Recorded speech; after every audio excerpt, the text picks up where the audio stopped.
Evening. Hi there, Sam. Going fishing. Want to come along? There's a low-pressure area just off Vancouver here. Now, keep your eye on it. Let me know which direction it moves in. Sam, what happens when you leave here at night? They got a spot for you in the hangar, give you a regular check. Oh, I couldn't spare the time any more than I can. Well, I hear it's going to pay off for you next week. If that's your idea of a payoff. What are you talking about? Oh, now, come on, Sam. Stillman's moving up to top exec, and you moving to Stillman's spot, and you're the last to know, huh? Try that on Sawyer, not me. No, I'm afraid he couldn't. Oh, you tell him, West. Ben Sawyer's up for the same job. I thought you knew. My money's on you, Sam. Let's get together soon. It's been too long. All right. Take it easy.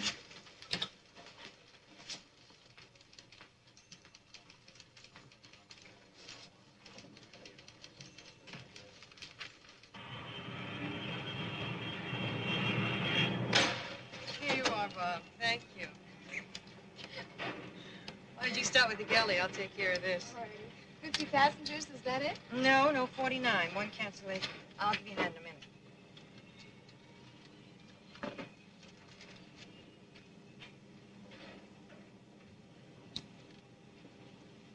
Uh-oh. Well. Welcome. Hi, Webster. Oh, hi. First Officer Murray, I'd like you to meet Miss Darcy. She's a last-minute replacement for Simpson. Oh, it's a real pleasure. And I'm Jack Savage. Yeah, he's the one I warned you about.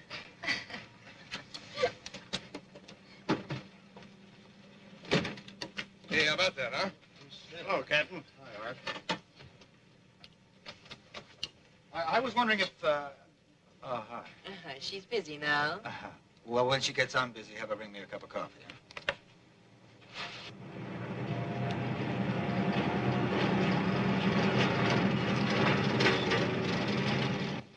Ready for checklist? Yeah, shoot. Gear lever and lights. Down and checked. Parking brake. On. I think you'll be comfortable here, Mr. Richards. May I take your hat and coat? What? Your hat and coat. I'll take care of it for you. Oh, yeah, yes.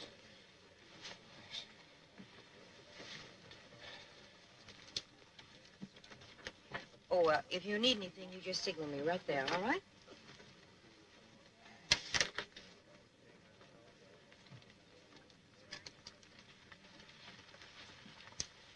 My name is Santa, and I'm going to Seattle.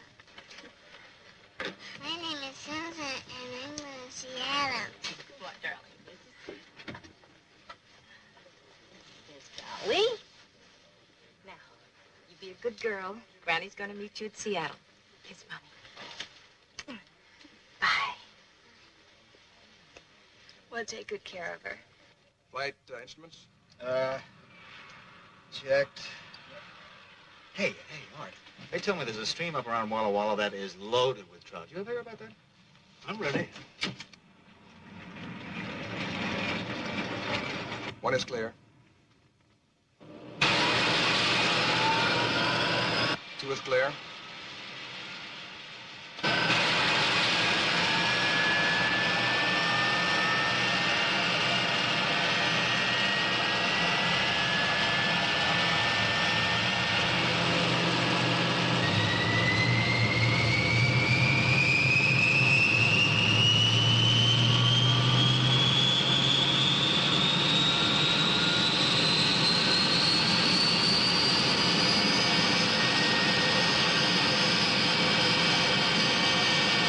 Consolidated 22, over.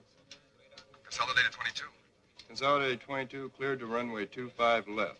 Wind 280 degrees at 7. Altimeter 3018. Time 08.5, over.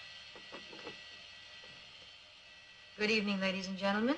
On behalf of Captain Savage and the crew, I'd like to welcome you aboard Consolidated Flight 22. Our flying time to Seattle will be 2 hours and 10 minutes at an altitude of 29,000 feet.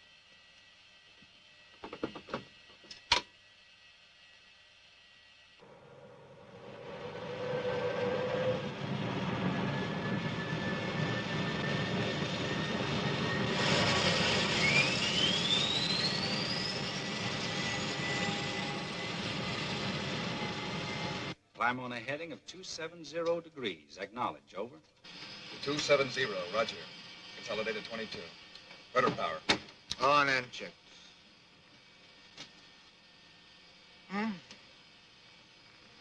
She's still busy.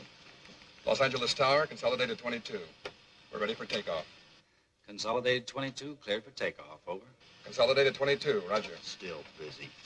Anyway, she only likes young men. Thanks, pal. For the coffee, now sit down and fasten your seatbelt. Roger, Pops. Get that overhead light, Joe.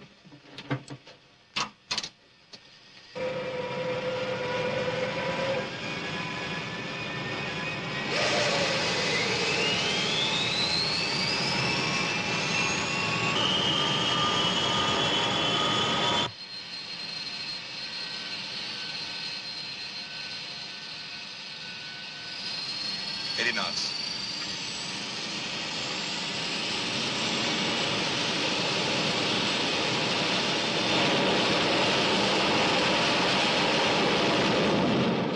Put your gear up, Joe. You are in radar contact, consolidated 22. Proceed on heading. Consolidated 22, roger. Rudder auxiliary pump. Off and checked. Masterful. I'll go back and tell Darcy how great you are. Maybe it'll help. I'll speak for myself, if you don't mind. Right engine's on fire. Chop everything to it. Pull the fire bottle. Left engine feels okay, so we're in good enough shape. I'll go back and see to the passengers, Jack, huh? Good girl.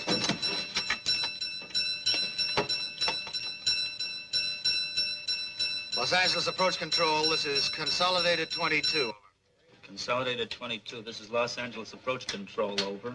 Our right engine just blew. Fire warning light and bell. Cut up the damn bell. Stand by, 22. All right, let's get him back in. You'll have to wait. Planes here. Here. Here. Not three at once. Have 22 hold while we get them out of there. Radar control, consolidated 22. 22, roger. You're cleared for immediate descent to 3,000 and maintain heading 350. Do not assume any easterly heading. 3 inbound planes in your area. 22, roger. All right. All right, go take a look from the cabin. And walk, don't run.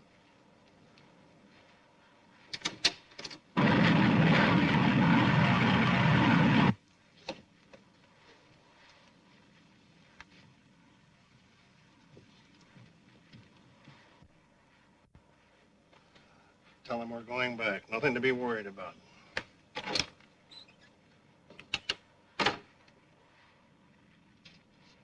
Ladies and gentlemen, we're sorry to inform you that due to mechanical difficulties, we will have to return to the Los Angeles airport. Please keep your seatbelts fastened, thank you. That whole right engine's cockeyed on the mounts. And to about 30 degrees. She really blew. Really spilled my coffee, too. Want another cup? No, I'll wait till we get in. Consolidated 22, this is Los Angeles approach control, over. 22, roger. We can give you approach clearance now, 22. You're a good boy. Make right turn to a heading of... What happened to him?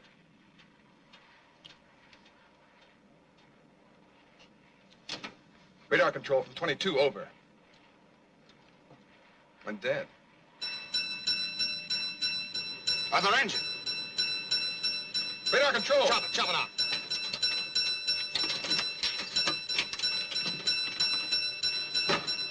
Martha, get him ready for a crash landing.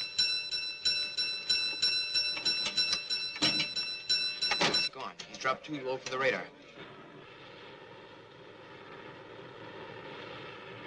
Oh, you beautiful beach.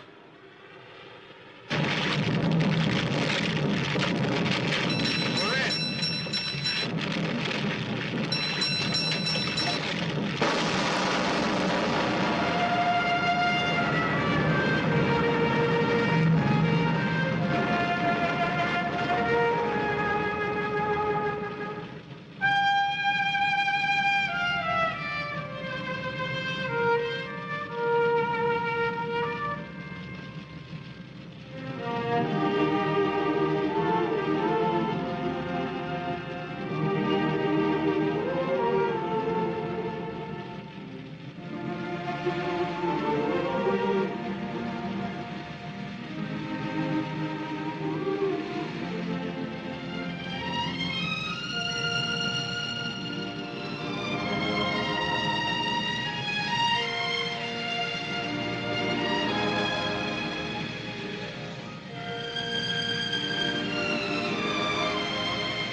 It's all right, it's all right. They're from Consolidated Airlines.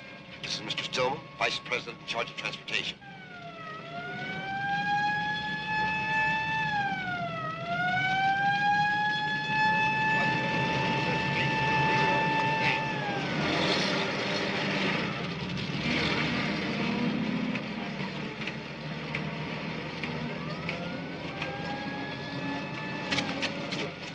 Look at that. Equal pressure on all points when it touched down. Yeah. He might have made it if that pier hadn't been there. We're holding up the passenger list. At least it's not a total. Survivors from that? Yeah, 3 of them over there. They were thrown clear. One of those unaccountable things. One of them was our stewardess, a girl named Martha Webster. The other 2 are passengers.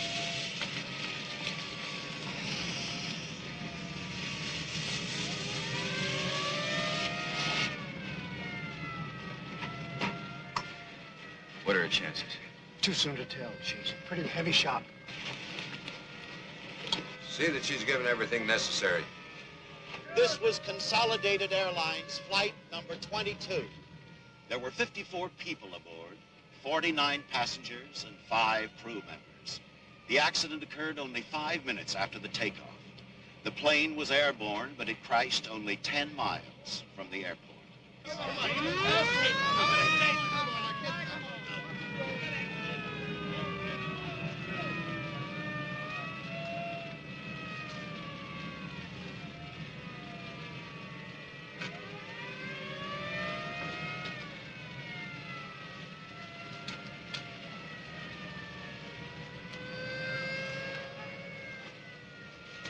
All these people killed. Why? Sam! Ben!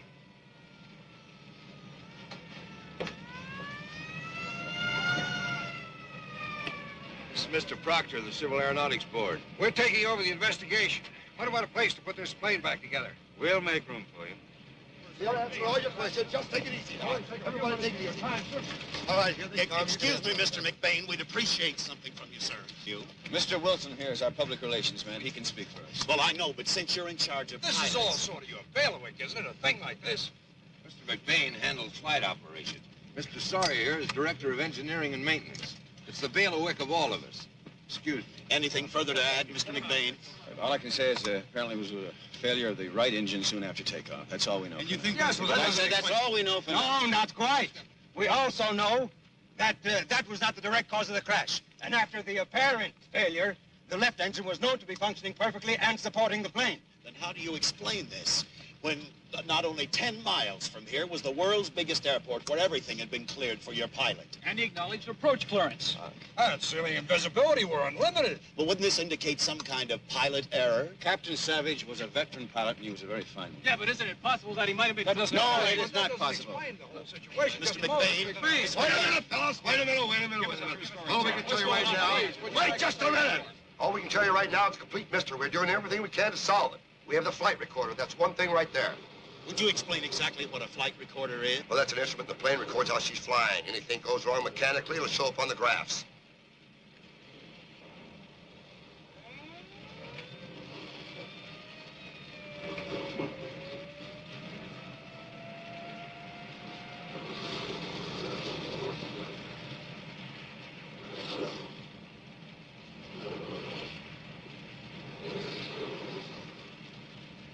The FBI, they may have something. Deliberate interference from outside.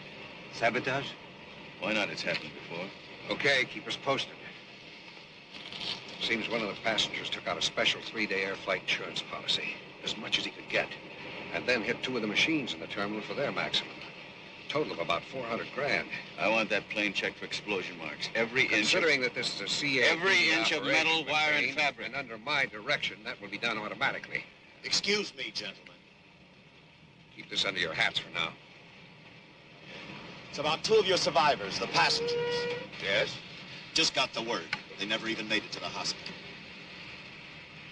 Wilson! May I have a statement from you, sir? No comment. More tough luck. Look, Mr. What is it, Crawford? I don't believe in luck. Whether it's tough or it's It's good. Now, then evidently you didn't hear about that pier. What are you talking about? All normal things being equal, it wouldn't have been there to wreck your plane. A contractor was set to tear it down a week ago. Last minute, he decided to go hunting. It was good, so he stayed an extra 2 days. He was scheduled to start in the morning. If you don't call that luck. Now, wait a minute.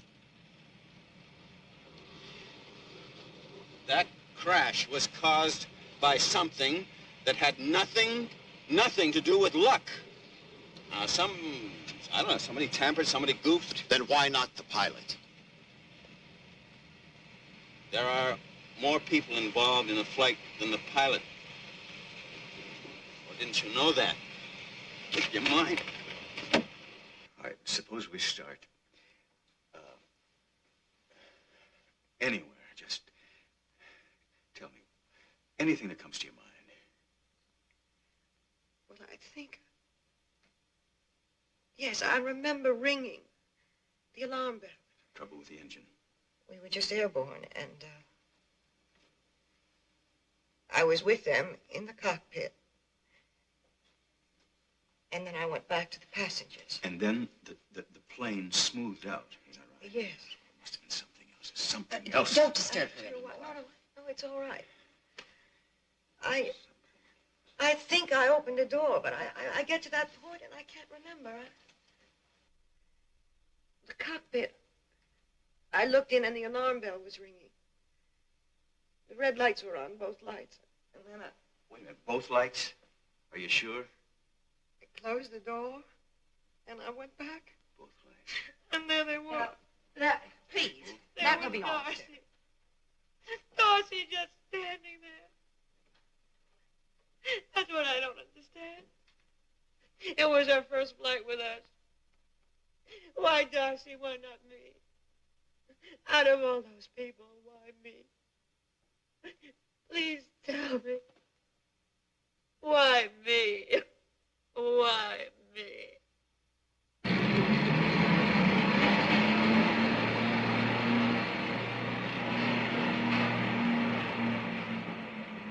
Seagull feathers, yes. More specifically, the feathers of a gull known as Pacific kittiwake. Extremely rare visitors at this season of the year. Practically never on the landward side. Strictly an offshore bird. Yet there he was, on your landing strip, waiting to be sucked into the jet chamber to choke it. Very strange for any gulls to have done that. But these particular gulls, well, that's something I'll leave to the philosophers. It has nothing to do with science.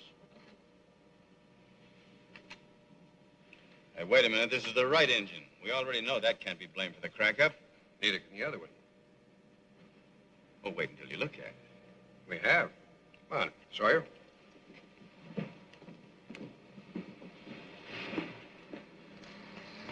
There's your left engine. Not a scratch, Sam. Not a dent.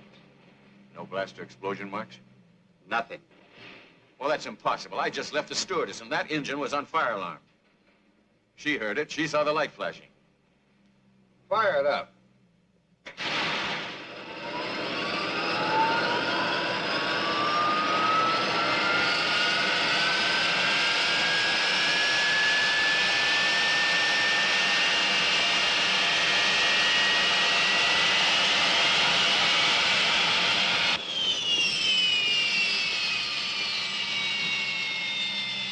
That girl just made a mistake.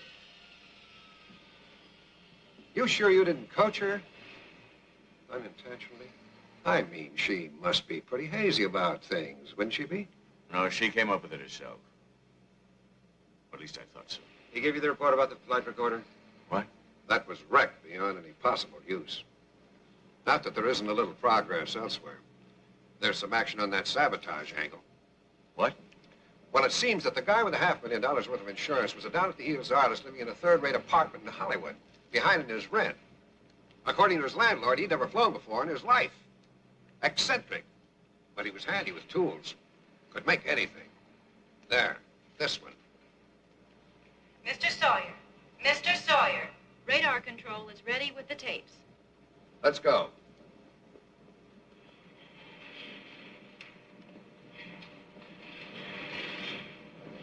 Mr. Proctor? Yeah? Mr. McBain, I'm glad I caught you fellas. 2 minutes ago, my office gave me an item on your pilot. What about him? About his drinking. What do you mean? Fella just phoned one of the papers. Said he'd seen Savage in a bar only a couple of hours before flight time. That's a lie. Are you sure? What do you mean, am I sure? Of course I'm sure. I saw Savage myself not 10 minutes before flight time. Some guys can handle it better than others, you know that. This was one of those spots on the strip. Guy's a bartender there. Said he recognized Savage's picture in the paper. No pilot of mine breaks the 24-hour rule. Now, you got yourself a crank now. Just forget it.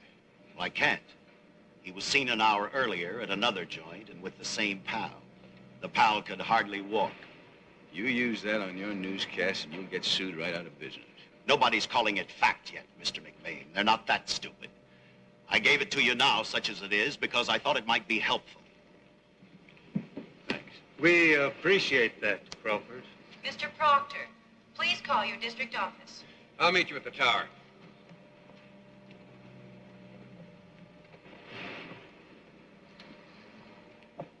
Oh, it's just an unconfirmed report. I wouldn't give it a second thought. Except for the fact Except for what? Well, don't forget, Sam, I was around here, too, when Savage first showed up. What was it, 16 years ago, wasn't it? One of the pilot class students? Some student. Fresh out of stunt flying for an aerial circus. After 5 solid years with the Air Transport Command, don't forget that. Yeah. You know what I was thinking? Remember the time when he cracked up our only training plane? Yeah, I remember. He was still singing Blue Moon when we hauled him out. Boy, oh boy. What a guy. It's good to reminisce about good old Jack Savage, isn't it? What? Especially when you can color him up just the way you want to.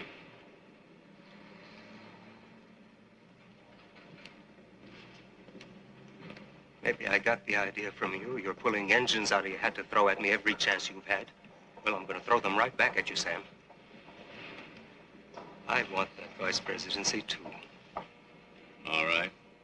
But you're going to have to nail a dead pilot to the mast to get it, because he's going to have to be proven guilty. Now, suppose we get over there and hear what he has to say. Los Angeles approach control. This is Consolidated 22. Over. Consolidated 22. This is Los Angeles approach control. Over. Our right engine just blew. Fire warning light and bell. Well, cut off the damn bell. Stand by 22. How did he sound? What? How did he sound? In some trouble, but not panicked, if that's what you mean. No, he didn't sound like he'd been drinking. All right, let's get him back in. He'll have to wait. Planes here, here, here. Not 3 at once. Have 22 hold while we get them out of there. Radar control to Consolidated 22. 22, roger. You're cleared for immediate descent to 3,000 and maintain heading 350.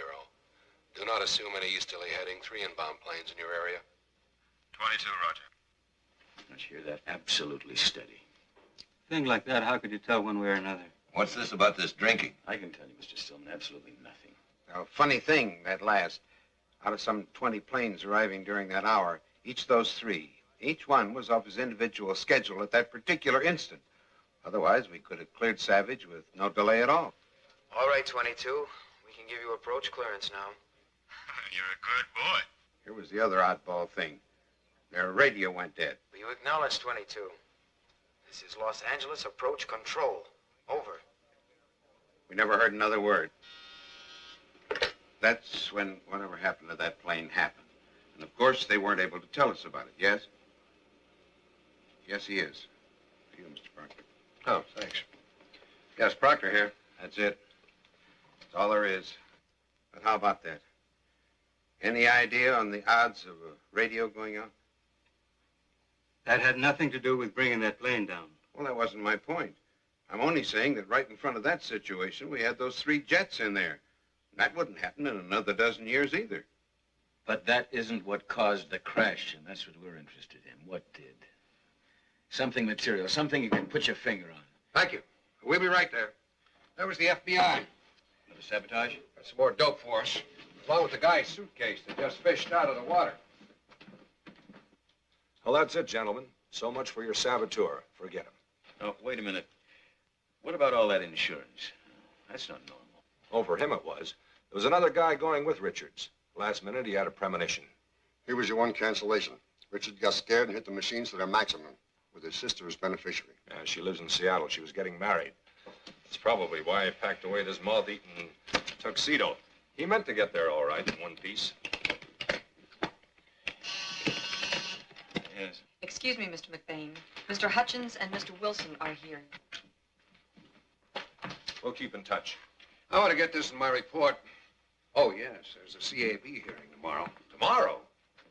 10 o'clock. I know it's jumping the gun, but public pressure's building up. And this won't relieve it much. The rumor first circulated earlier this morning of a violation of regulations by the pilot, drinking in a bar 2 hours before flight time. Jack Savage. Legally speaking, if there's anything in that story at all, we're up the creek. Every relative of every victim will probably be lining up his case right now. That hearing will be packed with their lawyers, all ears and teeth bared. That's the usual procedure, isn't it? Blame the pilot, especially when he's dead, then he can't defend himself. Let's face it, Sam, Jack wasn't the so-called ideal image to begin with. No, what do you mean by that? Well, a backstraw like that? Yeah. The public likes to think of these guys as family men. You know, houses, mortgages, kids, and so on. Well, it just so happens that I am a bachelor, too. You are not a line pilot. And during the last year, you didn't bounce from an Eras to a stripper to I don't know what else. The last one was a Chinese girl. Just a minute. Where did you dig all that up? You know how many stories have reached me about that man just since last night? Playboy, show-off, unstable. If I've heard them, those lawyers have heard them. And if we can't knock them down, we've got to level. Just admit that somehow he slipped past. Just wait. That particular Just pilot. wait a minute, will you? No pilot just slips past. Him or anybody else. Now, just you wait a minute. How can you be so sure? About him, it's easy. During the war, I was his co-pilot. Yes, but how close have you been since, in recent years? Look, Ben, come on now. In recent years, I've been tied to that desk. I've been busy. You know that. All right. So you can't vouch for him. So who is it you're defending? Just what do you mean by that? Savage or you? You for hiring him in the first place. Okay, Ben. All right, suppose you just come right out and tell these people what you really mean, huh? Come on, we're all here. Let's just bring it right out in the open. Instructor failure, mine, huh? Yeah, I'm the one responsible for this. Isn't that what you're trying to say? Sam, that's enough. Listen to me, both of you. I don't give one damn who was or is slated to move up around here or move out either. All I care about is what's best for this company. And right now, I'm satisfied the only move we can make with any face at all is to dump the pilot. Sell him out and take our chances. Now, how you do it, Sam, with the least stigma, that I leave to you. Just have it ready for that hearing.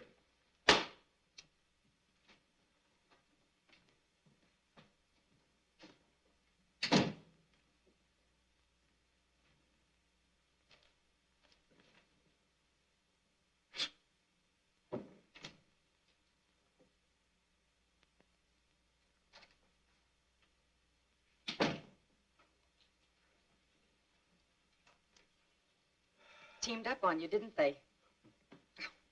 I wasn't eavesdropping. I just ran out of cotton for my ears. Oh, look. Of course something had to cause the crash. You think he's guilty, too? Oh, I didn't say that. Yes, you do. I only mean that everybody's been looking for some one thing. Now, maybe it's a combination. A lot of small things. Big bad breaks, coincidences. Well, why not? Now, those feathers, for instance. Yeah, for instance, that pier, which is also for the birds. For guys who are looking for an alibi because they don't know where to look. Or they don't want to. So you're going to look. And maybe come up with a kind of answer that won't do that promotion one bit of good. What then? Peg, 53 people were killed in that crash. 53! Now, that's our responsibility. So you think I'm going to duck that responsibility for the sake of a vice presidency? Vice president of what? Just forget it. Yeah, forget this job, too. If I'm going to lose it because of Jack Savage, boy, I want to know I got it coming to me.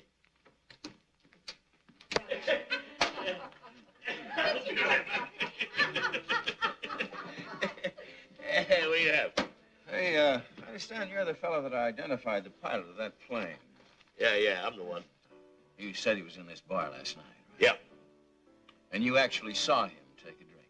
Oh, well, yeah, I saved him. But I didn't stand over and watch him. I mean, we were jumping, mister. I understand you recognize him from this picture here. Yeah. Well, how come your story said that he was in civilian clothes when he came in? Here, he's in a uniform, isn't he? Well, yeah, as a matter of fact, he was wearing a check jacket. But he could have walked in here with a toga. That's the guy, that's him. Hey, Bernie, how about another scotch and soda, huh? Hey, sure. You can pour me one, Bernie. Yeah. Yeah. You keep the change. Well, thanks. Oh, yeah, I forgot to mention, he was standing right over there. He was kicking and scratching, having a wonderful time. There was this gorgeous tomato jammed up against him. I mean, just having fun, Yeah. A boyfriend comes in. I thought his nose was going to go on a joint for a minute. I thought we were going to wind up in a rhubarb. Oh, yeah, and also his friend, the guy that Savage came in with, he was really low. Kept calling the Savage Jack. I mean, so you can see why it was so easy for me to spot him, Hey, Bernie, let's have a straight bourbon, huh? Yeah. And crack that up for me. Sure, baby. You, say his friend called him Jack. What did he call his friend? Well, tell you the truth, I never heard. But I recognize the guy. I mean, he was about Savage's age. I remember he come in one morning about 11 o'clock. Schlock. He was really thank. His name was Mickey. Mickey what? Well, who knows? I only knew that much because he said he was going to go to another pub. And this other guy said, no, Mickey, let's hear the tune first. So he gives me $1 to get to the combo. You know what the tune was? Blue Moon. Blue Moon? How about that?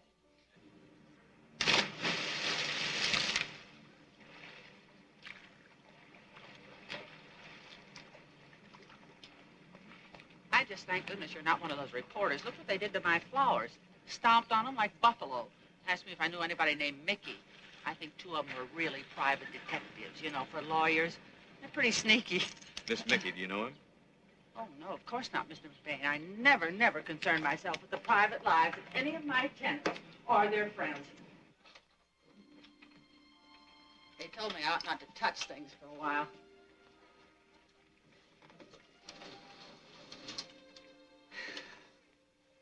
Yeah, I know. It looks like things are just thrown. He must have been in a frightful hurry last night, changing into his uniform.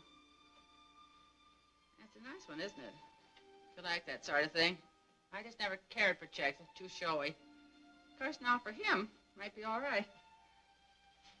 Oh, yes. How he loved that concertina. Whether the neighbors did or not. How they did complain.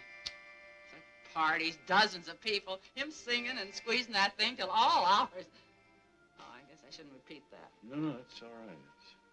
Well, it isn't as though I minded, Mr. McBain. You see, I keep strictly to myself. Live and let live, that's my motto. Oh, yeah, that was another one of his pranks. Well, do I remember the night he brought that home. Laughing and stumbling all the way across the court like some wild... Oh, there I go again. I just happened to be standing by my window when they came along, Captain Savage and this, well, one of his lady friends he'd picked up Lord knows where. I just wonder how much longer they expect me to look after these things. It isn't as though I had nothing else to do. Oh, see what I mean? Yeah, it's a tenant again. If it isn't one, it's another. But never one quite as trying as Captain Jack Savage, right? Well, I'm sorry, but I can't help it if I was brought up with certain moral standards. Now that, a lady's garter, if you please, right out for everybody to see why it's downright indecent. I won't be but a moment, Mr. McBain.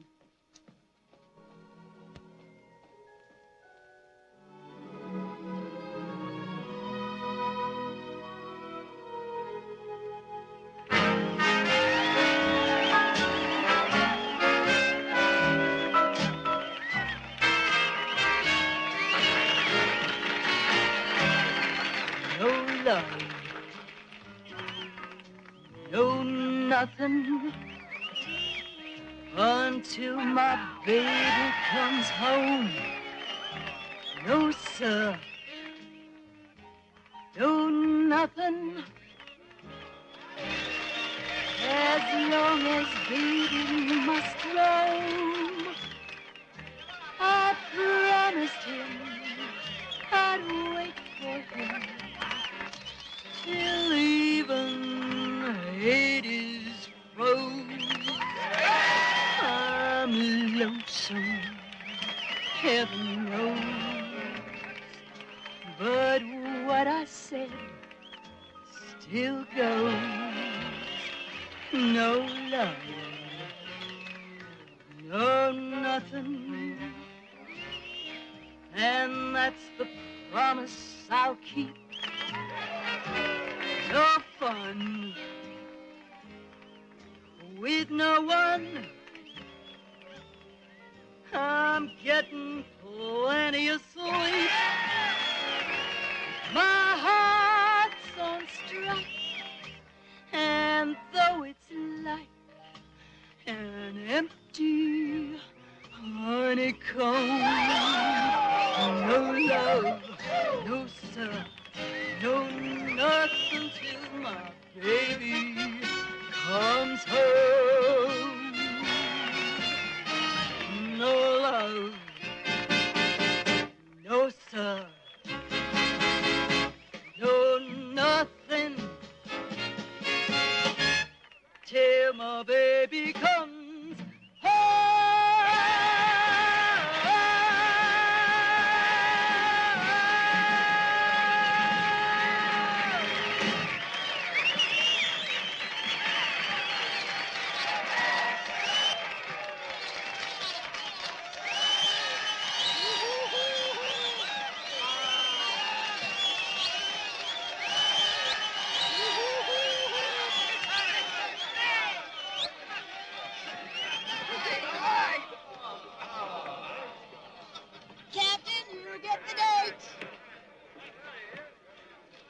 She knows you're still to throw it to, huh? Oh, now, come on, Sam. She picks out one square at every base. It's good for morale.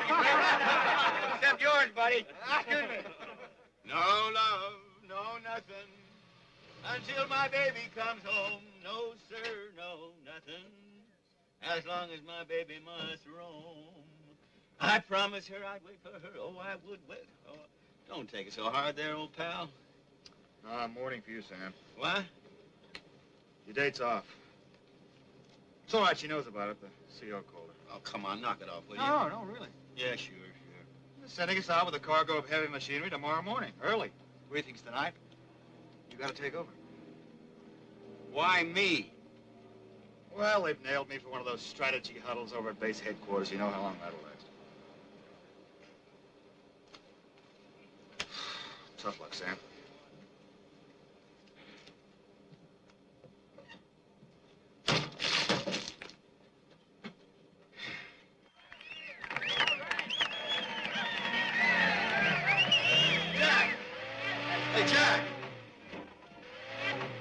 Major, why didn't you stop? And hold up the war effort? Why, Miss Russell. He's on his way to a briefing. Yahoo! Oh, you dirty.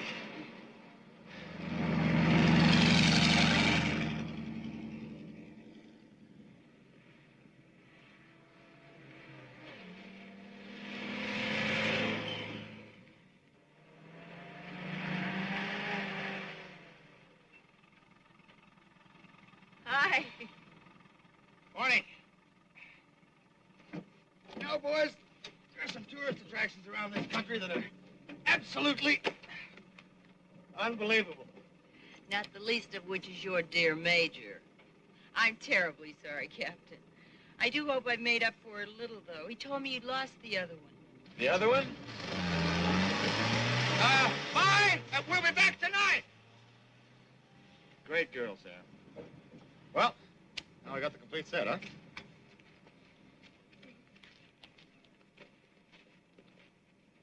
Well, it was a very interesting briefing last night, especially when we found out the whole mission was your idea. What?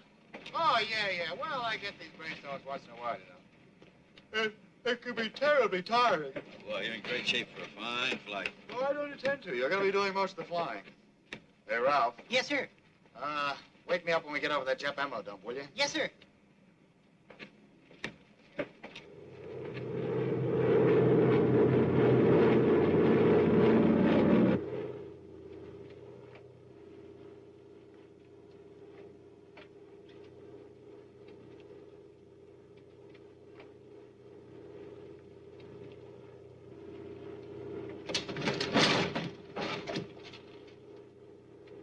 Great country. Jungle below, ice out there. And it ain't getting any better either. On the cowling now, too. Oh, it's an ideal situation, if you ask me. You know, you guys start feeling secure, you get bored and dissatisfied. You start complaining. Oh, me? I'm one of those kind of nuts who likes to feel safe. Yeah? Yeah. Why is that, Sam? What do you mean, why is that? Because I got post-war plans, that's why. Flying? That's right, flying. Not this kind of flying, that's for sure. Oh, commercial, huh? Yeah. Sane and commercial. And all laid out, huh? Punch the clock on time, be nice to the passengers, then all the way up the ladder to the top. The big boy with his finger on the number. What's wrong with that? What happens if your number comes up, Sam, and it's a cancellation? I don't figure it that way. Didn't figure you did. You know, I'm all for flying, wouldn't be without it. But you show me the lifetime guarantee on anything. You know, the best thing you can do as far as I can see is to Major? get the most out of every single day and be ready to pick up your marbles when they call you. Yeah. What, Ralph? That Jap base you wanted to know about? Yeah. Scotty thinks we're over it right now. Right. We on their frequency? Yes, sir. Hand me that mic. Now, what's this all about? Well, we can't shoot at him. At least we can let him know we're still in business. Great.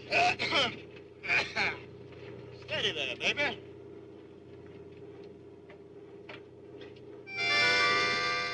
Blue moon, you saw me standing alone, without a dream in my heart, without a love of my own.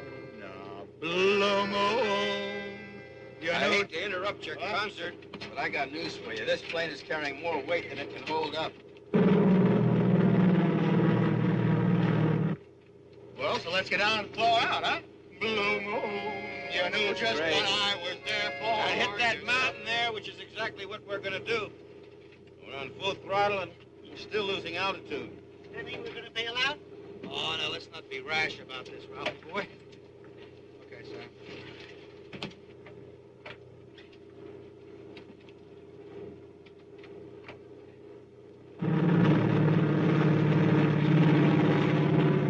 Tell you what you do, Ralph. Call Chapua. Got that? Yes, sir. Tell him to get a bearing on us and stand by for a mayday. Yes, sir. Then we are going to jump. That's right. After that, when you call Chapua, button down that key and get rid of the classified material, you hear? Yes, sir.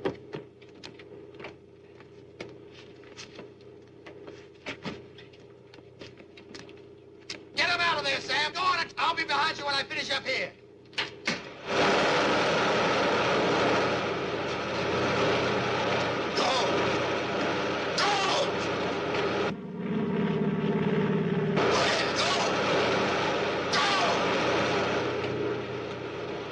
Come on, Ralph. You're next.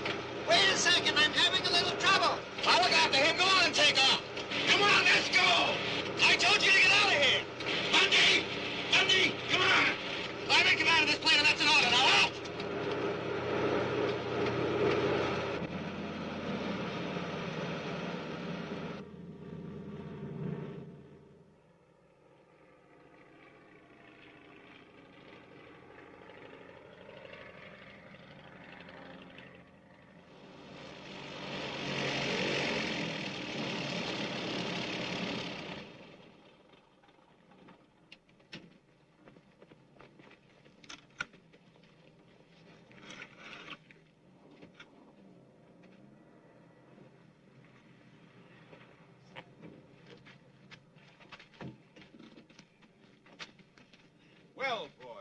welcome, welcome.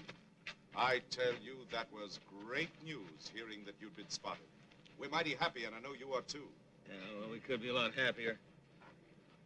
Bundy and Savage. What about Bundy and Savage? Sam, it's ours. It's ours. Colonel, that plane was 1 minute away from a crash. What happened? Probably the finest flying that you'll ever run across. He just wouldn't give in. Wouldn't abandon a ship like so many other. I think you know what a ship like that means to us in times like these.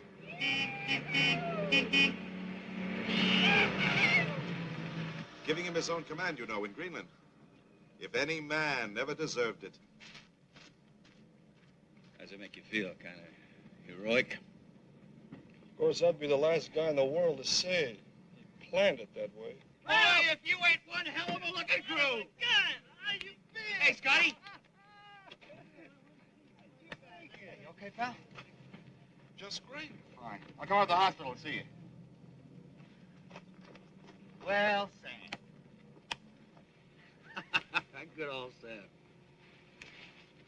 Oh, now, come on, pal. I just had to bring that wagon in. Very valuable cargo aboard. Just a minute, Sam.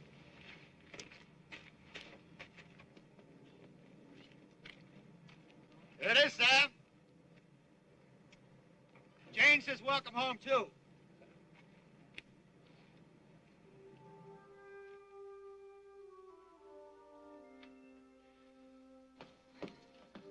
I'm sorry I was so long, Mr. McBain. Oh, no, it's all right. I was just about to leave.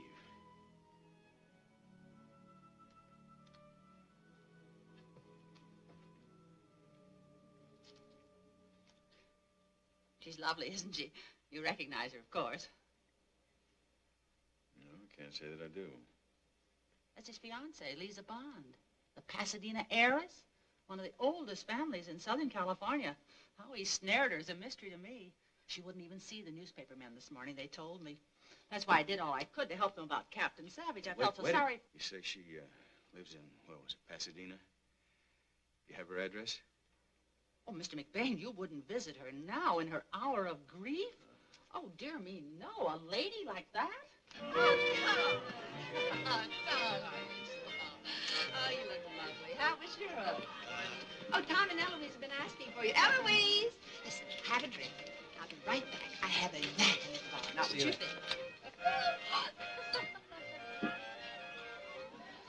I'm terribly sorry. You know how these hassles are. You understand, Mr. McBain?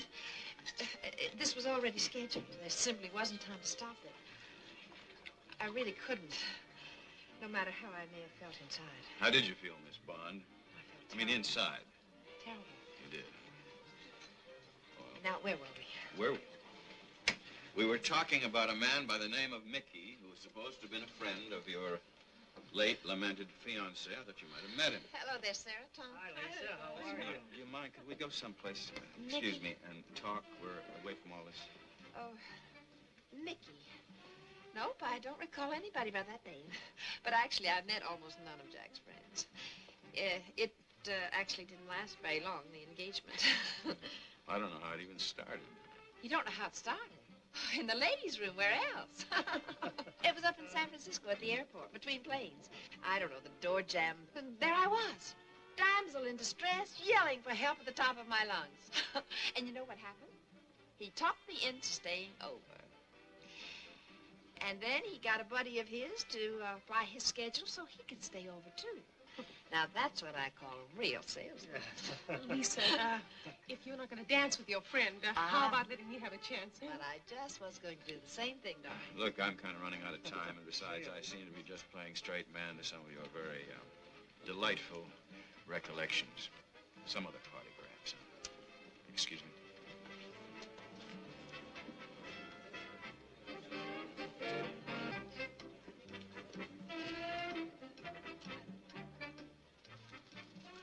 You're really quite a smug sort of fellow, aren't you? You want a little privacy. It's obviously a little hard to come by. The dance would have helped. Would have also helped to dispel some of those impressions you're so bent on carrying away with you. Well, I guess I did come on kind of strong. I'm sorry.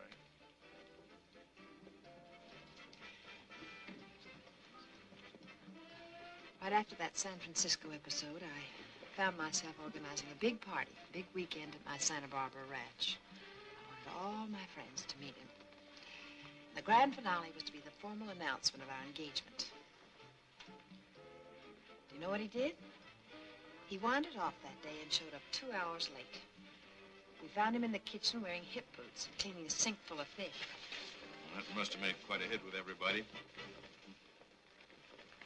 Oh, believe me, never was a disaster more welcome. Of course, I was able to break off the engagement then and there without a qualm. Say, listen, do you have a phone around here I could use by any chance? Oh, right over here. I must say he made a show of it. Getting over it, I mean. A friend of mine said that she saw him coming out of one of those Hollywood nightclubs not more than a week later. She said the girl with him was Chinese. A dancer, I suppose, something like that. Lisa, how about a dance? Oh, I'm available. Oh, one more thing, Miss Bond. What did you think of Jack Savage? Not as a fiancé, but as a man. Oh, this is McBain. May I have my office, please? And what if they were to put you on the stand as a character witness? What would you say? Under oath? Yes, under oath. Hold it, Peg, will you? Well, then, in that case, he was the most unreliable, irresponsible, and unregenerate man I ever met. Come on, Robbie. Let's dance. Peg, How does it look so far? I tell you, we're cooked. They got everything on Jack except Mickey, and they probably got him. I don't know. Not so far, not that I know. And anyway, you can forget him for now. You've heard about Jack's Chinese girl. Yes, among others. Well, she evidently lasted no longer than they did, so you can forget her, too. I've got a new one for you. Break it to me gently. Well, the report on Jack's insurance came in. A week ago, he named a new beneficiary.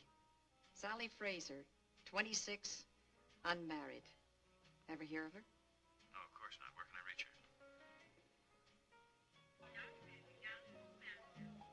her? I got it, Peg. Have fun. It's lucky you called first. She was just getting ready to leave. Well, I won't keep her long.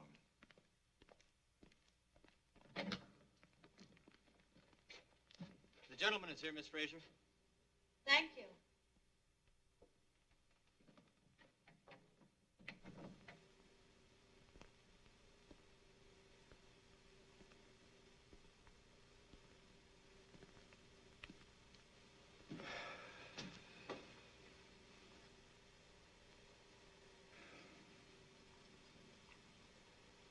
I'm pleased to meet you, Mr. McBain.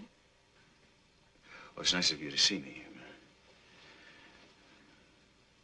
Miss Fraser? It was the name, wasn't it? It happens often. You see, an English family adopted me. I was war orphan in China, where you once were at the same time. How'd you know that? Jack told me. So, of course, I recognized your name. He was very fond of you. He said you were a fine man. But that time as a refugee, Mr. McBain, I treasure it. Else there would have been no phrases. Without them, I wouldn't have had my work. And without my work, today,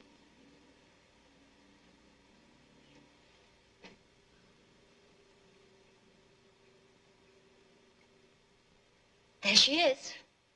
Come see.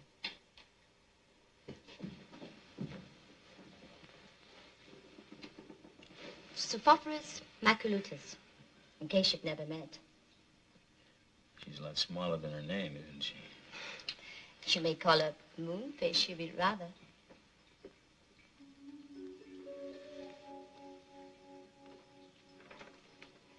Foolish moonfish. When I return her to her neighbors, she'll try to hide for hours. as I've been doing.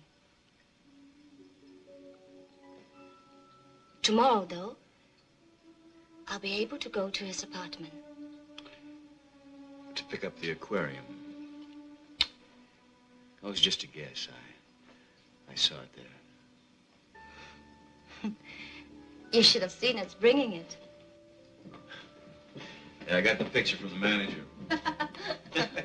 Well, she was quite impressed. Yes, peering from a window like a sentinel. So baffled. Took us hours to set it up, but it was fun. And he pretended to be so interested. That was to please me. Not that it began that way. It was in quite a different setting. Santa Barbara, in fact. With those wonderful hills nearby. Very pretty. Very gentle. Perfect for an afternoon's ride. I was spending a weekend at one of the guest ranches nearby.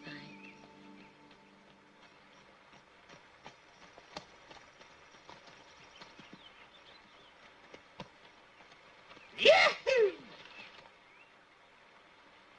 No! What? Throw him back! What, are you out of your mind? He's a beauty. That's right! Let him go! Let him What are go! you talking about, let go? Look at the size of it. How could you, a thing like that? I want to throw you in after him. Go ahead if you want. Ah! Fish are to admire and study. What? They're God's most graceful creatures. You don't say. Who are you, anyway? For one thing, an oceanographer. Oh. And what for another? An ichthyologist. It was pretty silly to ask, wasn't I? All that in that tiny little package? Forget it. Nobody'd ever believe it. They don't always.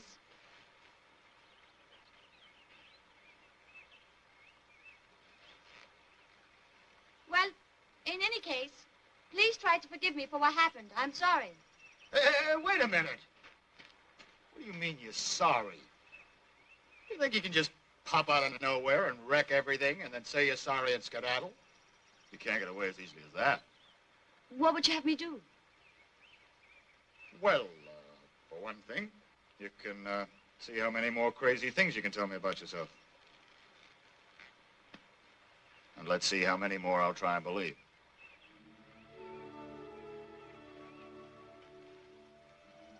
Naturally, after a while, he told me about himself. His fiancée and her friends, all alerted for the announcement that was to be made that night at dinner.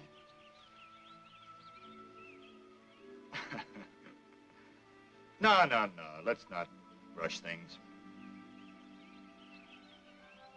You know, what we should do is look for the longest trail back.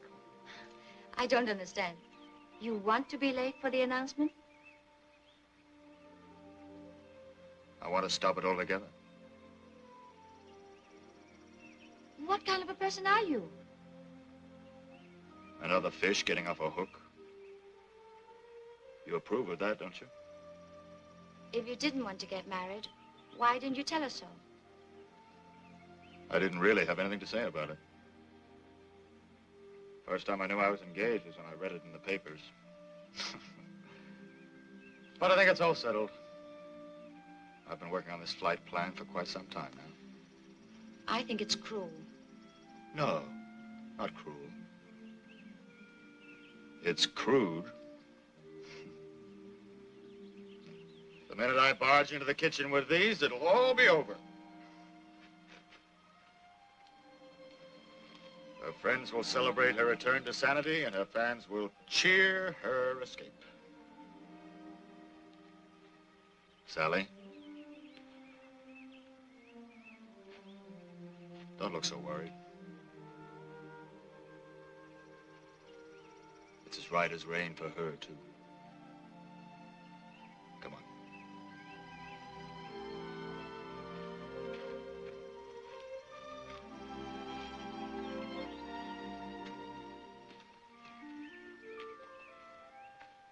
He wanted her to be able to tell it, just the way it would most please her. He had to be certain she wouldn't be hurt. That was the Jack I knew.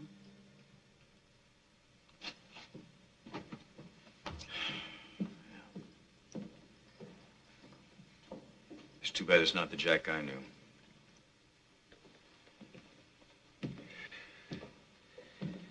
Because the Jack that I knew is the one I'm going to have to defend at that hearing tomorrow with a saturated pal named Mickey. Mickey? Did you know him? No, I don't remember us ever mentioning that name. And all this business about him leaving everything he had to a woman he'd known for less than a month. Yes, I was surprised, too, when the insurance people informed me. He had told them I might like it for my work. And that's what it will be for, Mr. McBain, in case you're as curious as his prosecutors. That's fair enough. After all, I'm curious about you. About me? Why? You're even bothering about those things. Spending such time, such effort. And still not knowing what caused that crash. I suppose you do know, huh? Of course. It was fate. Well, now, I thought it was about time for that to come up. Then it has occurred to you. Only as a refuge, Miss Fraser. Because, like it or not, I deal in vital statistics. You are the way Jack described you. He said you were one of the best built machines he ever knew. Never ran down. Gobbled up facts and figures. And wrote out the shiniest answers. Even when they were wrong. Well, he may not have liked them, but he knew they were real. They weren't mysticism. Mysticism isn't such a bad word. To some, it's the same as religion. Just as to some, fate should be spelled God. Either way, there must be faith attached. The acceptance of a divine operation, a plan. 53 people were destroyed. Now, if you can see the divinity As in that... I said, there must be faith. Suppose you use that instead of logic. I'm sorry, I can't.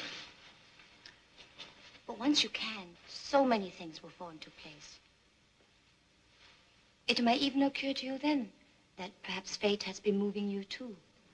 Every step you've been taking. I admit I'm an older hand at this than you. Oh, you could have been born yesterday and be that.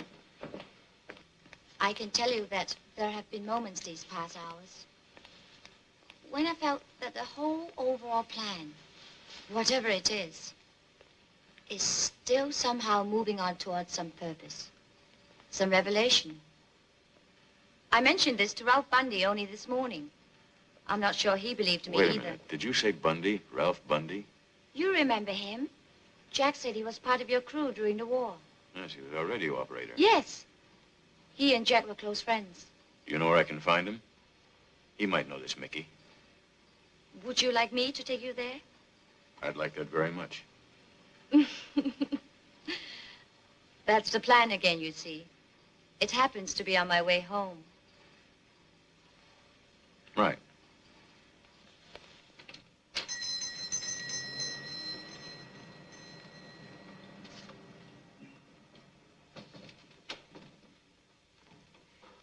Be right with you.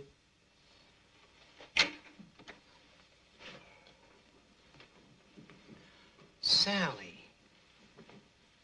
I brought you no comrade. Hello, Ralph. Well, for Captain. Excuse me, that got to be Major, didn't it? Well, it was Sam at first, so let's use that. Huh? Well, come around here, sit down, and have a cup of coffee. I'll get you a chair. No, this is fine, right? That's quite a place you have here. No complaints. I've been pretty lucky, I guess. I'm just sorry that it was something like this, what happened to Jack, that brought you by. Yeah, I'm sorry, too, but Funny, ever since it happened, I haven't been able to look around here, look at my family, look at me even, without knowing that I wouldn't even be here to look at anything if it hadn't been for him. You mean for him, for Jack Savage? You were part of that time. You remember that bailout? Sure, I remember it, especially when he brought the plane back anyway. I couldn't very well forget it. And you blasted him for grandstanding because you never knew what happened. What did happen? I mean, what really happened up in that plane.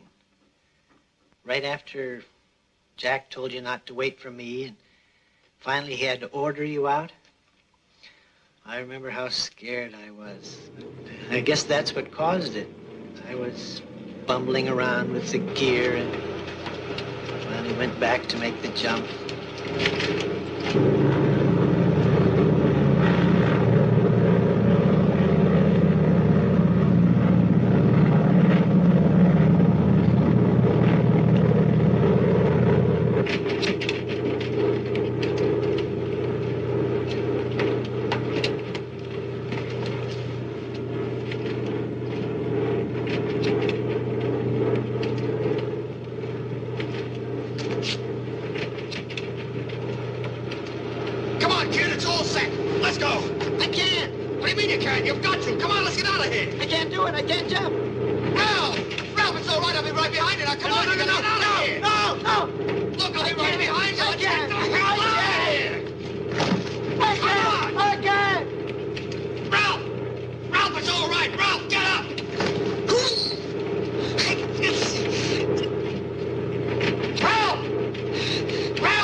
You know, when we get back, we're gonna look pretty good. Maybe pick us up a medal. That's if we keep our trap shut about what happened up here, right? What do you say? It's fine by me, sir. You got a deal. Blue moon, now I'm no longer alone, without a dream in my heart, without a love of my own. Yee-hoo! No, he didn't fool me for a minute. He just wanted to set it up that way for me. I owe him a lot. I want to think I would have spilled the truth anyway, but of course, we were transferred to Greenland, and I guess you could say we've been together ever since. He always kept in touch. He was never too busy. Whenever I needed him, he was always there. And he was the same to all the other fellas of the old crew. Bud Grant, Mickey Doolin, Dave Scott. Wait a minute. Wait. Did you say Mickey? Yeah, Mickey Doolin. Oh, you don't remember him. He was part of the Greenland deal. He was co-pilot. Haven't you been reading the papers? I haven't wanted to read a line about this thing. They've been raking this whole town looking for somebody by the name of Mickey. He probably hasn't read the papers either. Well, the story is he was making rounds of the bars with Jack that night. Now, where does he live? You tell me. Place to place. Where does anybody like that live? No, I mean his hangouts, his friends. Same thing. I just don't have any idea, Sam. Sorry.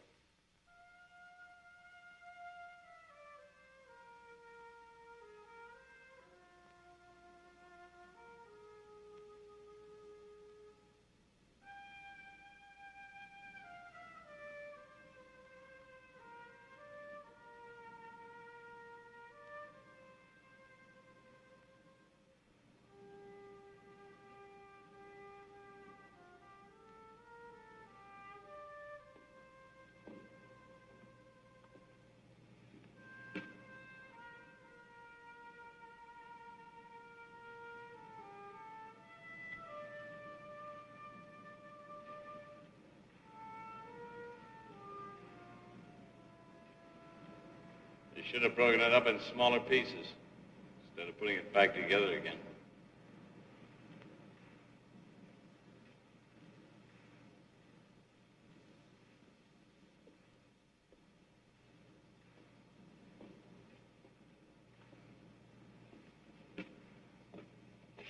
You're Mickey Doolin.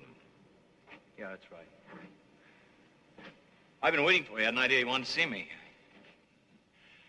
Not that you haven't had that pleasure before. I hit you up for a job once. Oh, I'm sorry it didn't work out. Don't be sorry. You're probably right in turning me down. Mind you, I said probably.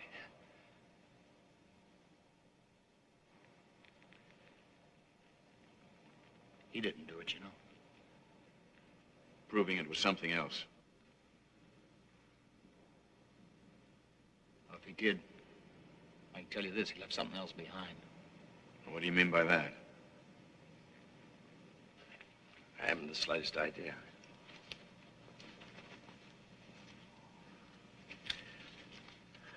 Just going by something that Jack said once. Over Greenland. It's a great place for little talks. You ever see Greenland? Greenland from the air? From an altitude of 4,000 feet thereabouts? Then 3,000, 2,000, 1,000. The way you would if you were lost. Couldn't find the field, couldn't even raise it on the short wave.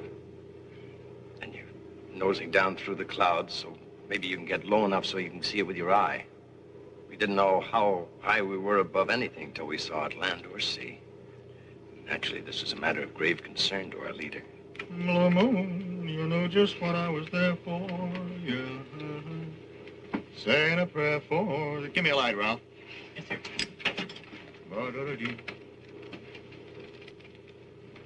Some things you just never get used to, boss.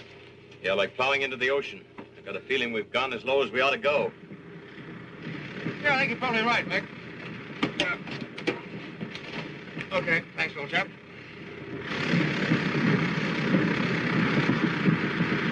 Ralph, sit down and fasten your belt.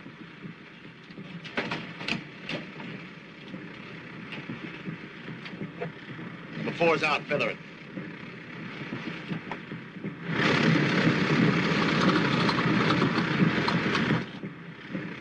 Four's feathered. Field's at the end of this fjord, Nick. You mind telling me how you know that? I don't know, it's gotta be. We're out of gas. Oh, I see. Number one's out, feather that.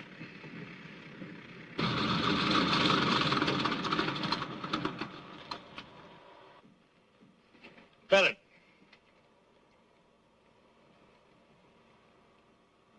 You know, in other words, the landing field can't not be there, because we never have another chance to look for it. Of course. No, really, we'd have bought it. Timing's not right for a deal like that. Naturally. Well, I know the timing's not right because it'll be such a damn waste to everybody. You know, I wouldn't have left anything. I wouldn't have given anything. Either would you, probably. Understand? Oh, sure, I understand. Blue moon, ba-ba-ba-da-da-da-da, ba-ba-da-ba-ba-ba-bee-bee, ba-da-da-ba-ba-ba-boo, ba-da-da-da-da-da-da-dum. That it?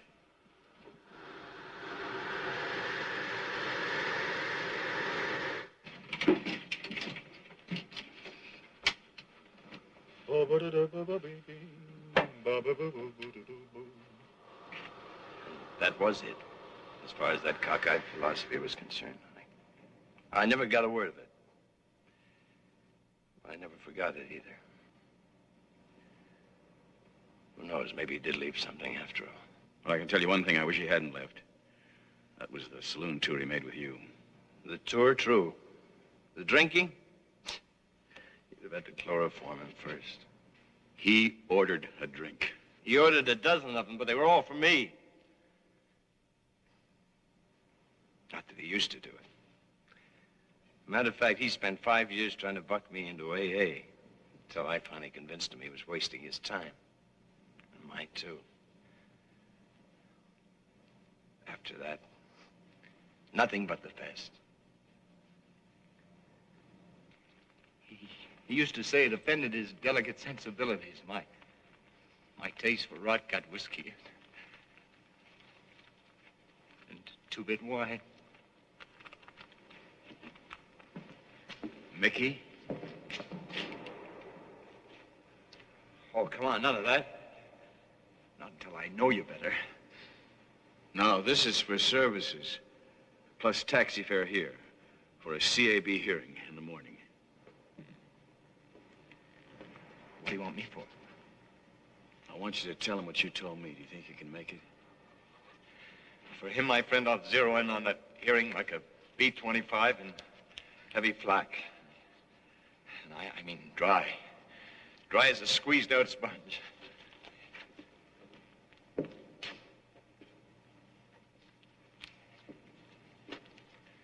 McBain, what I mean is, I'll sure as hell try.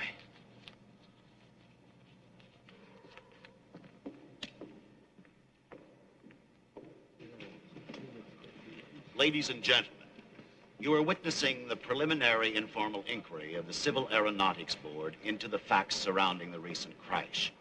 Present, along with the investigating authorities of that board, are representatives of the airline involved, as well as spectators with special and personal interests in the tragedy. These, of course, include relatives of the victims, along with lawyers, and prominent among them, the well-known attorney, Charles J. Dillon. And now, back to the hearing. Will Mr. S.C. McBain please take the stand?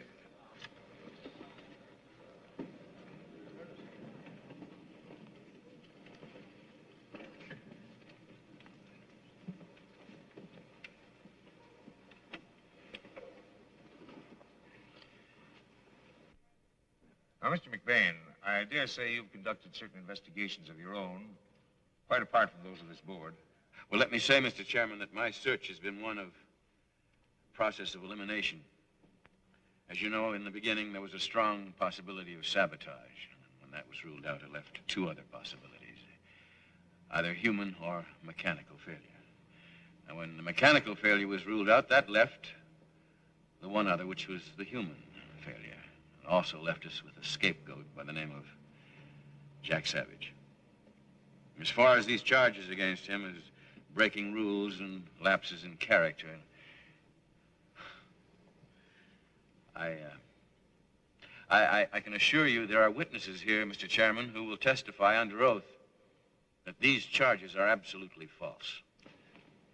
May I ask, Mr. Chairman, will Mr. McBain himself swear under oath that his witnesses are absolutely impartial and unbiased? Mr. Dillon, you are out of order. My witnesses are very biased, Mr. Dillon, as anyone would be who knew Jack Savage for the man he really was. And they would be the first to testify that this was a man who would not deal recklessly with the lives of others. This was a man of great compassion, with an abiding urge to help, not hurt. In many ways, he was the kind of man that I wish I had been. If this eulogy is quite complete, Mr. Chairman, I wonder if we could return to the case. From time to time, Mr. Dillon, I have the unmistakable impression that you're conducting this hearing. My apologies for that, sir. However, I am accompanied here by those people who have lost beloved members of their families in this tragedy. They're desirous of the facts. Only the facts. Mr. McBain has demonstrated his reasoning ability by process of elimination, at least to his own satisfaction. He has removed the last possible explanation for the crash. Therefore, I must assume he has nothing further to offer. Mr. McBain? No, I have something further to offer. Because you see, Mr. Dillon, like you, I am interested in facts. I had a lifetime contempt for anything that wasn't a proven fact. But so many elements combined in such profusion that they just could no longer be ignored. For example, that flock of birds, that pier if it hadn't been there, the three planes, the three planes in the air at the same time, all off schedule. I'm sorry, Mr. McBain, I'm not following very well. What I'm trying to say is that for some inscrutable reason, which I don't understand and I don't pretend to know why, all of these things seem to combine together to cause that crash. So when you use up all the natural explanations, what do you have left? I mean, what is there but the supernatural? And what word do you use for that? Fate. What? You saying that this crash was a matter of luck? Is that what you're saying? Well, if you want to use that word, yes. Simply a bad break? No, I wouldn't use the word simple, Mr. Chairman, because simple it certainly was not. But as far as it being a bad break, who knows? Not bad. Then good, perhaps? This loss of 53 lives?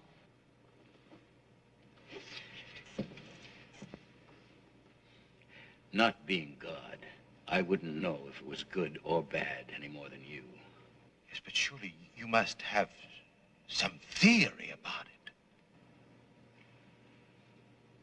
Yes, I have a theory. I do. And that is that in the case of all of these victims, for some reason or other, the time had come for their lives to close.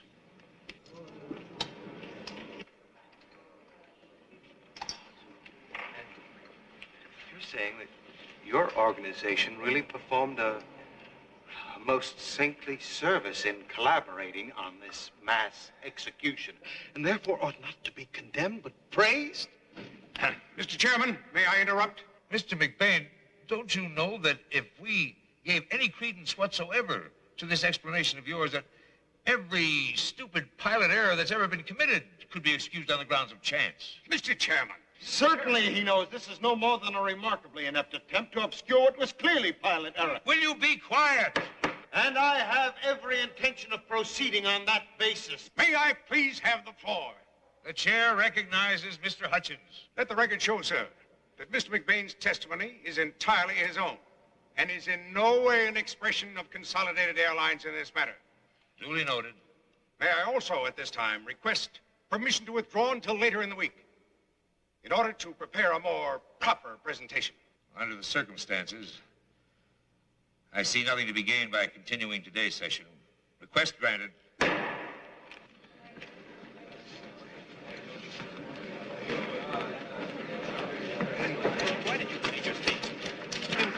Some idea of how you're going to protect this. May I please have a statement, Mr. McBain? Wouldn't you give us some idea of how you're going to do this, Mr. McBain? I have nothing further to say. Now, will you...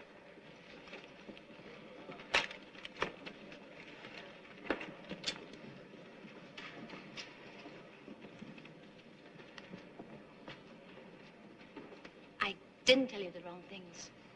Please try to believe that.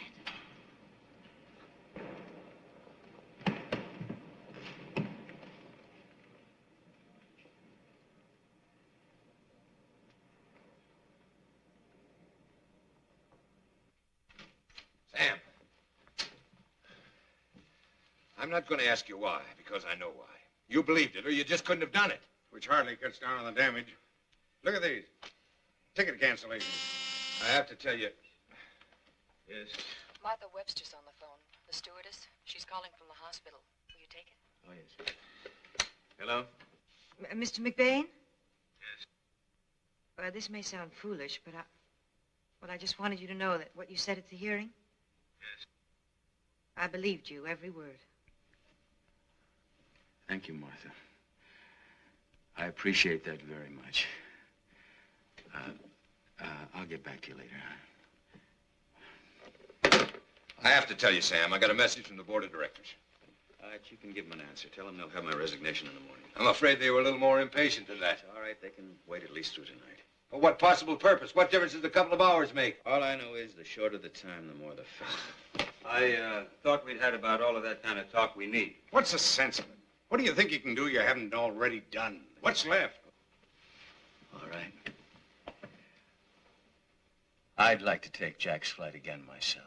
What? Yes, from the very start to the very finish. Everything that he did. Maybe we can find out what really took place. Oh, you're crazy. Oh, but is there left? You said yourself. No, but wait a minute. Go on, Sam. All right, now listen. We'll duplicate everything. Every detail. The exact conditions, the exact time, the exact place, the exact copy. Naturally, I'll need plenty of cooperation. Not only from the ground, but in the plane. For example, we need somebody who knows the exact sequence of events that took place from the very beginning. Go on, Mr. McBain. Everything that happened in that plane from the takeoff until the time it hit that pier. Everything that took place on Consolidated 22. That would have to have been someone who was on 22. That's right. Oh, Mr. McBain. Look, I know what I am asking, but I am asking because I'm running out of time. I have no other place to turn.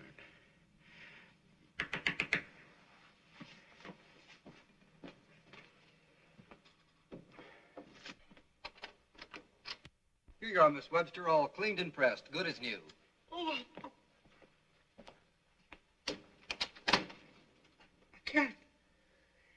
I can't do it, Mr. McBain.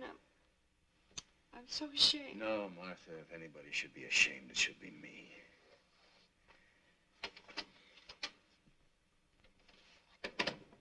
Just put a bag in each seat except one. He'll show you which one.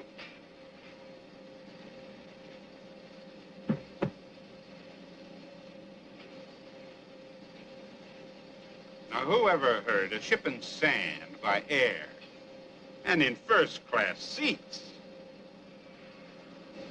Flight 22 had a baggage weight of 2,183 pounds and 9 ounces. So weigh out the same with these and load the compartment. What about it, Al? Gonna fly co-pilot or not? You don't like it much, huh? Would you? Setting out to duplicate everything that wound up in a blue ribbon crash? That fate routine of his. I think it's nutty. How do you know he's not just asking for it to hit again? Maybe it's still operating. Maybe you could have been hit by a 2-ton truck on the way over here. So, what's the answer? Yes or no? Hello, Sam. Mr. Stillman? How are you, Al? Sam, my weight's 172 pounds. I just checked. Who'd you nail for engineer? Nobody, yet. I have a candidate for you. I've got an interest in this, too, you know. If that report comes back mechanical failure, I want to be able to say it wasn't, because I was there. Okay. If you know what your weight is.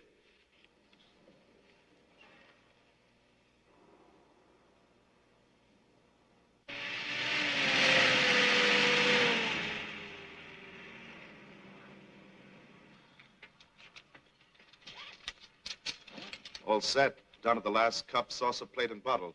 I'll leave the meal count in the galley. Thanks. Now, what good they are without the stewardess, I wouldn't know. They'll keep us accurate, that's why. I've got us minus 10 seconds. Lock us up, Ben. Checklist.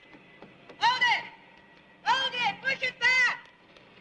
Push it back! I have to get on that flight! Hold it! Move it back! I better get up on that flight. Come on, move it back! Hold it, Ben! Hold it.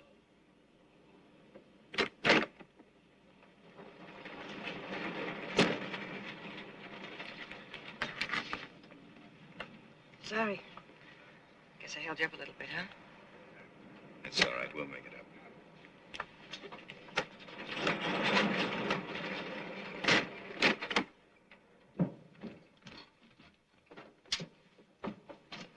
These? Caterer stacked these first. All right, go ahead. Gear lever and lights. Down. Check. Parking brakes. On. Flight instruments. Check.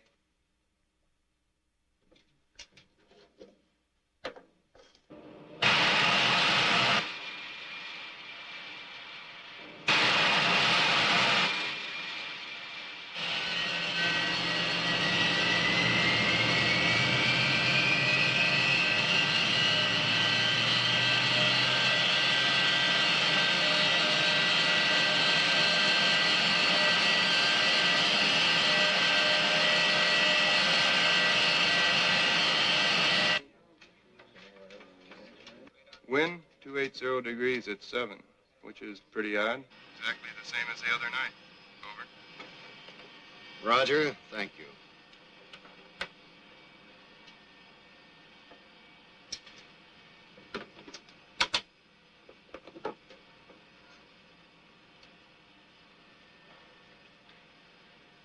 Good evening, ladies and gentlemen. On behalf of Captain Savage and the crew, I welcome you aboard Consolidated Flight 22. Flying time to Seattle, 2 hours and 10 minutes at an altitude of 29,000 feet.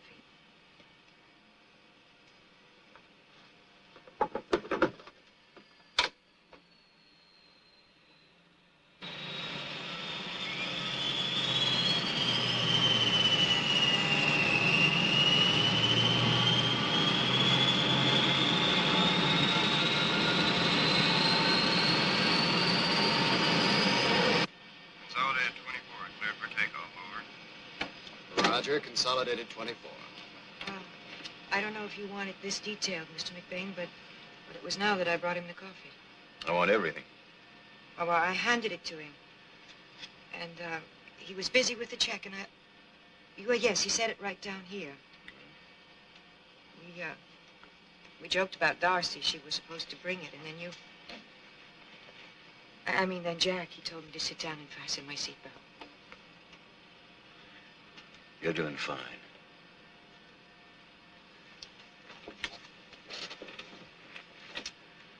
Kill the overheads.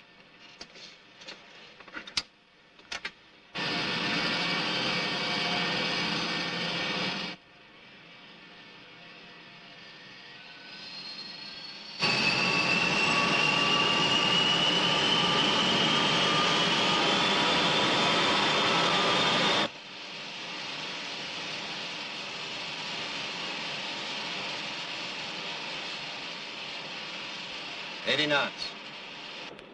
Hi, Ralph. Mickey.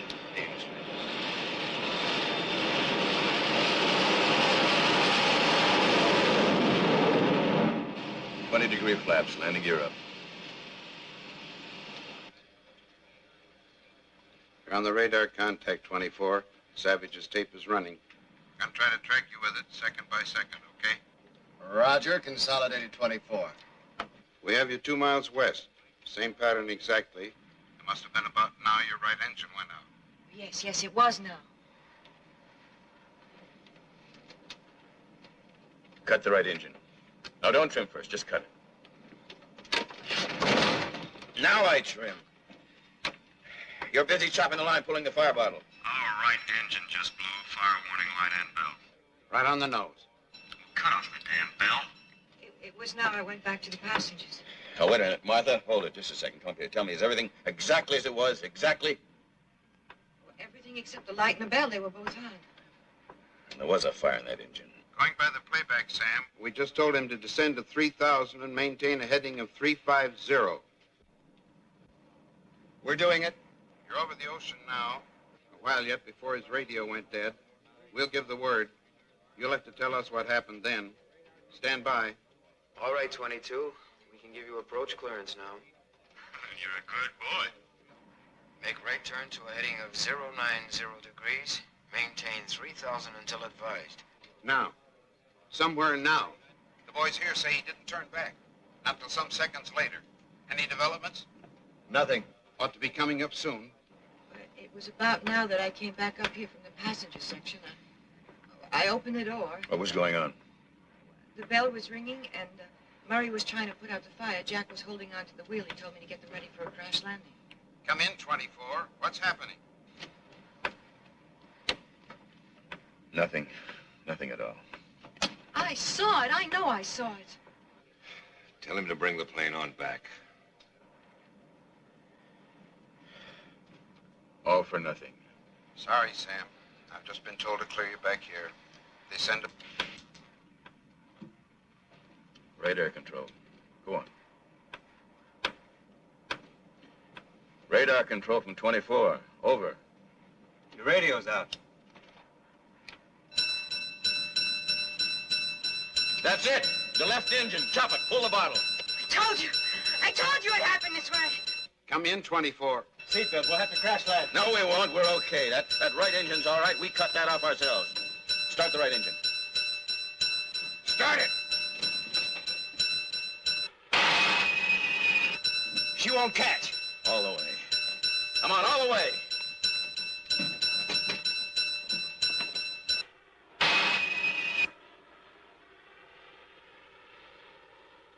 He's dropped off the approach scope.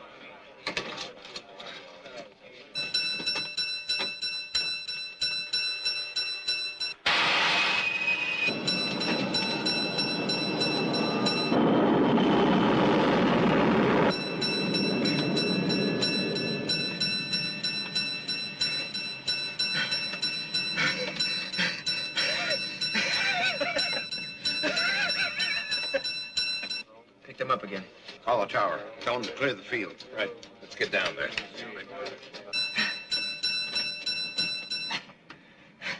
Thanks. Flash the landing lights. We're going in. John, emergency landing, consolidated flight 24. Lined up runway 24, 5 miles out, final approach. No radio. Runway 24. Correct.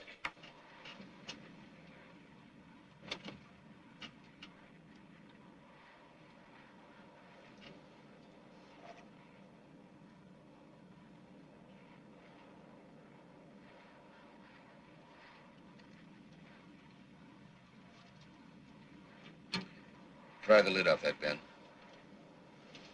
No, pry it off right now.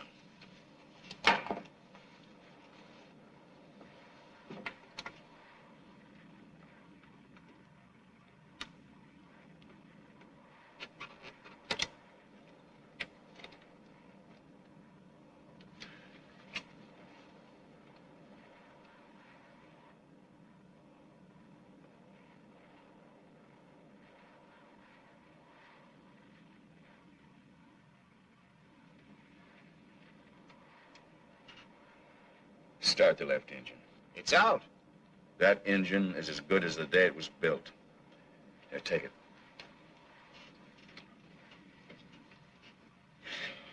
Now, you see that coffee? It dripped through the seam onto the wire terminal, shorting out not only the radio, but the alarm system. There's nothing wrong with that engine. But Jack thought there was. And so did I. Except that he didn't have a good one to go back to. I got it. Left engine on.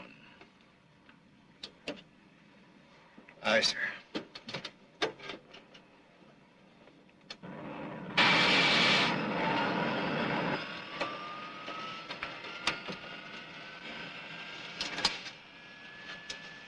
landing gear down.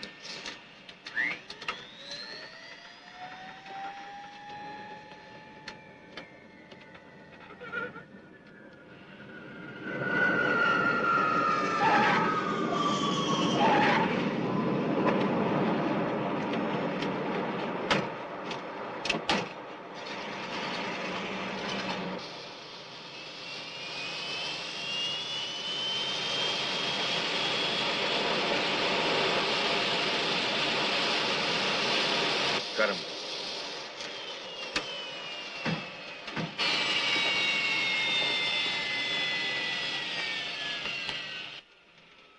You explain to them what happened, huh, Ben? It'll be my pleasure.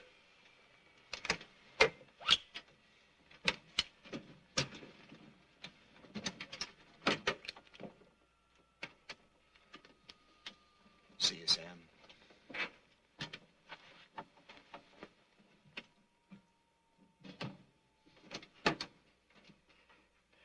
You didn't put the seam in that panel, Martha. You just brought the pilot a cup of coffee.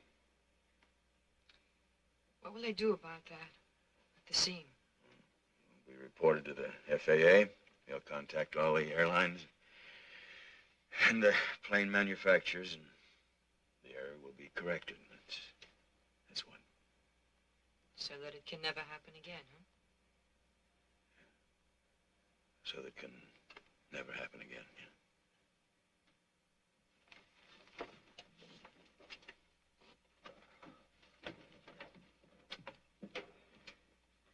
You know, I was just thinking, it was all in Jack's will.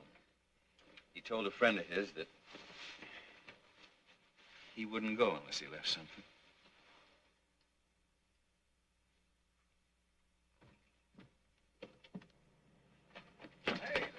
Terrific job, Ben. I just think I would see the call Maybe the board the of directors directors hears here about Let this. that wait till tomorrow, huh? Okay, but make it early. We got a lot to talk about.